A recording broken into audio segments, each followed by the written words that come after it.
Back in time to the days of the old Wild West. Hope you can join us. And our own snake oil salesman, Mr. Outside, knows he just said the that place about to go, himself. especially if you're a fan of the Wild West.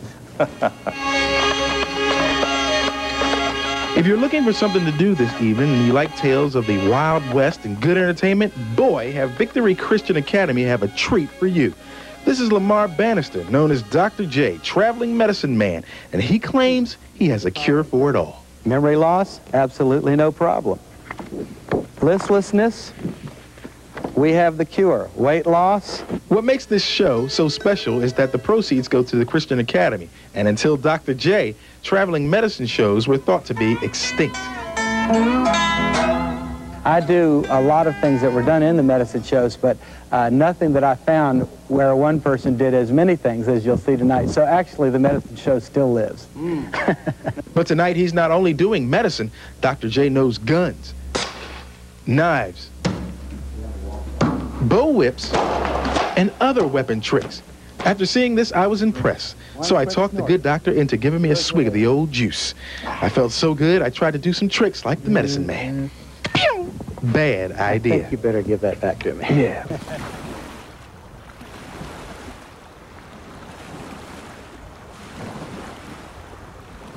The old saying, tricks of the trade, takes on new meaning when Lamar Banister performs his gunslinging, tomahawk-tossing medicine show. Modeled after the Wild West productions of the mid-1800s, Lamar's routine combines death-defying tricks with a witty sales pitch to entertain crowds and even teach a little history. Come on for the Wild West Medicine Show. You're missing a good one.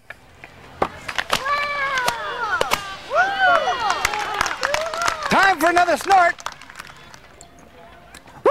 Of Dr. J's Miracle Tonic.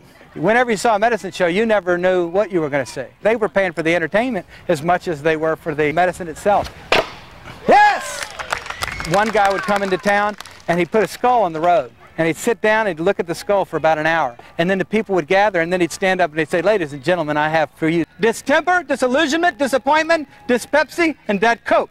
One of the medicine show doctors would say doctors weren't always trusted. And if you just acted like you had an education and could talk a little bit, people would believe that what you had was the real thing. And some of them swore by it. They had a soap that they used, a callus remover, and they just cleaned their feet is all it was, and they think it was, they think it was a miracle. Woo! When you got up this morning, did you feel like as you were somewhat sleepy? Did you also find, ladies and gentlemen, that your breath was of a peculiar odor?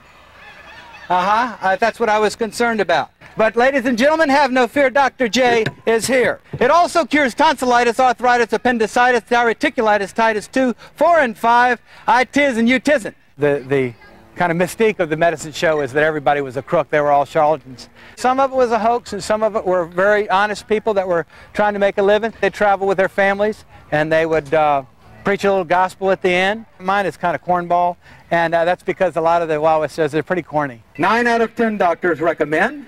Clinical studies have proven. Nature's remedy.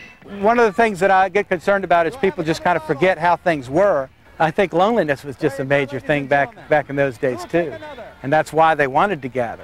Just to have some place to go, something to do. And now, ladies and gentlemen, for the moment that absolutely none of you have been waiting for.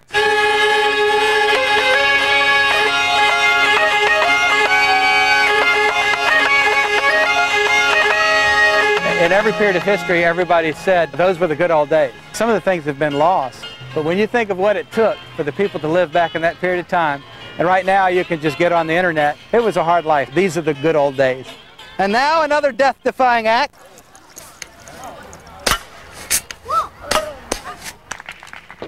If you want to catch the ballyhoo and tomahawk tricks, just visit the Meadow Farm Museum's Harvest Festival this Saturday.